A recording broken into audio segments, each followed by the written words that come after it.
കുറേ കമൻറ്റ് വന്നിട്ടുണ്ട് ചേച്ചി എപ്പോൾ നോക്കിയാലും മീൻകറി മാത്രം വെക്കോളാം വേറൊരു കറിയും വെക്കൂലേ വെജ് എന്താ വെക്കാത്തതെന്നൊക്കെ ചോദിച്ചിട്ട് എന്നാൽ പിന്നെ ദേ പിടിച്ചോ നമ്മളുടെ വറുത്തരച്ചൊരു കടലക്കറി. അപ്പം ദേ നമ്മൾ തലേ ദിവസം തന്നെ കടല കുതിർത്താനായിട്ട് വെച്ചിട്ടുണ്ട്. അത് ഞാനിപ്പോൾ ഒരു 3/4 കിലോ കടലേണ്ട കറി വെക്കണം. നമ്മുടെ കടയിൽ അത്രയൊക്കെ പോവുള്ളൂ. പിന്നെ നമ്മുടെ കടയിൽ ഗ്രീൻ പീസ് അല്ല ഗ്രീൻ പീസും ചെറുപയറും മുട്ട അങ്ങനെയുള്ള ഐറ്റംസൊക്കെ ഉണ്ടല്ലോ, പിന്നെ ചിക്കനും ബീഫൊക്കെ. അപ്പം അതുകൊണ്ടിട്ട് ഇത്രയും കടലക്കറിയേ പോവുള്ളൂ കേട്ടോ. അപ്പം ഞാനിത് കുക്കറിലാണ് വേവിക്കാനായിട്ട് വെച്ച് കൊടുക്കുന്നത്. എന്നാൽ പിന്നെ 2 സവാള അരിഞ്ഞതും അതേപോലെ തന്നെ 2 പച്ചമുളകും 1 തക്കാളി അരിഞ്ഞതും കൂടി ഇട്ട് കൊടുത്തിട്ടുണ്ട്. ഞാൻ ചില കടലക്കറിയിലൊക്കെ മാത്രമേ തക്കാളി ഇടുള്ളൂ കേട്ടോ, എല്ലാത്തിലൊന്നും ഇടില്ല.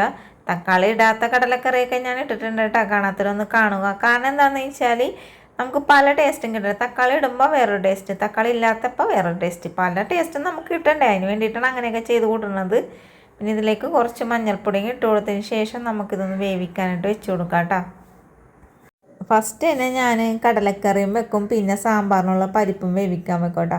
അപ്പോൾ സാമ്പാറിനുള്ള പരിപ്പ് അപ്പുറത്താണ് വേവിക്കാൻ വെച്ചേക്കണം, കടലക്കറി ഇപ്പുറത്ത് വേവിക്കാൻ വെച്ചപ്പോൾ ഞാൻ ഓർത്ത് അയ്യോ ഇവിടെ വേവിക്കാൻ വെക്കണേ നല്ലത് അപ്പുറത്തെ വലിയ അടപ്പിലോട്ട് വെച്ചാൽ ഇവിടെ നമുക്ക് കുറച്ച് തേങ്ങ വറുത്ത് എടുക്കാമല്ലോ എന്നോർത്ത് അങ്ങനെ ഞാൻ ഉരുളി വെച്ചിട്ടുണ്ട്. ഇതിലേക്ക് അരമുറി തേങ്ങ ഇട്ട് കൊടുത്തിട്ടുണ്ട്.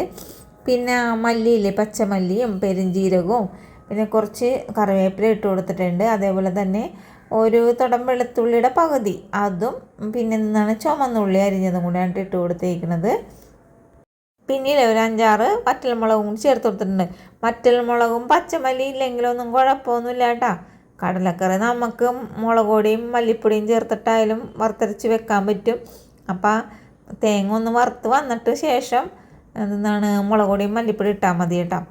ഇനി ഇതിലേക്ക് ഞാൻ മഞ്ഞൾപ്പൊടി ഇട്ട് കൊടുത്തിട്ടുണ്ട്. അതേപോലെ തന്നെ മീറ്റ് മസാലപ്പൊടി കുറച്ചാണ് ഇട്ട് കൊടുത്തേക്കണം, അതേപ്പുറത്തൊന്നും ഇട്ട് കൊടുത്തിട്ടില്ല.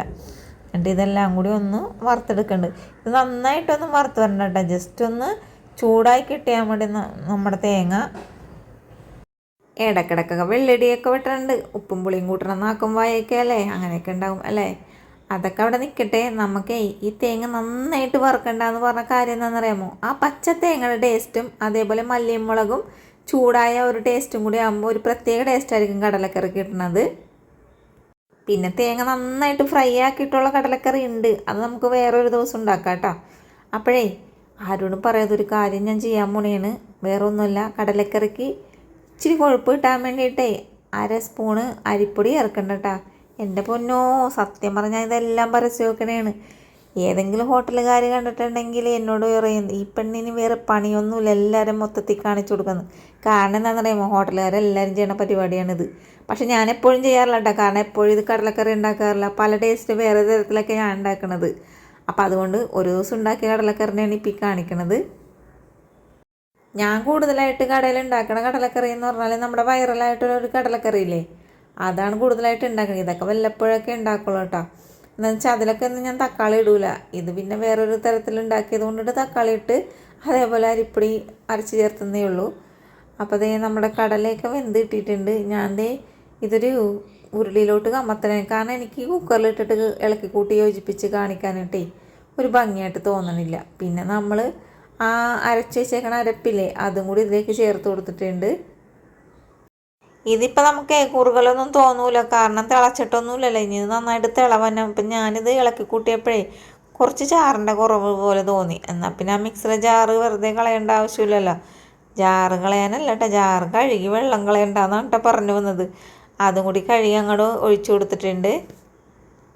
ഉപ്പ് നോക്കിയപ്പോൾ കുറച്ച് ഉപ്പിൻ്റെ കുറവുണ്ട്, എന്നാൽ പിന്നെ കുറച്ച് ഉപ്പും കൂടി ഇട്ട് കൊടുത്തിട്ട് നമുക്കിതൊന്ന് തിളക്കാനായിട്ട് അനുവദിക്കാമല്ലോ. ഇതിനാ അങ്ങനെ കുറേ സമയം കഴിഞ്ഞപ്പോൾ നമ്മുടെ കടലക്കറി നന്നായിട്ട് വെട്ടി തിളക്കുന്നുണ്ട്.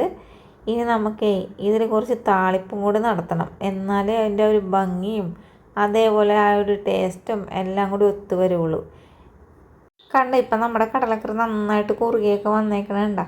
ഇനി നമുക്ക് അടപ്പിലേക്ക് ഇച്ചിരി അടപ്പിലേക്ക് വെളിച്ചെണ്ണ അല്ല കേട്ടോ, നമ്മുടെ ചട്ടിയിലേക്ക് വെളിച്ചെണ്ണയൊക്കെ ഒഴിച്ച് കടുക് പൊട്ടിച്ച് കുറച്ച് ഉള്ളി അരിഞ്ഞതും അതും പിന്നെ വറ്റൽമുളകും കറിവേപ്പിലയൊക്കെ ഇട്ട് വഴറ്റി അതിനുശേഷം ഫ്ലെയിം ഓഫ് ചെയ്തിട്ട് ലേശം മുളക് പൊടി ഇട്ടിട്ട് താളിച്ചങ്ങോട്ട് ഒഴിച്ചാലില്ലേ നമ്മുടെ കടലക്കറി കുട്ടപ്പൻ റെഡി ആയിട്ടുണ്ട്.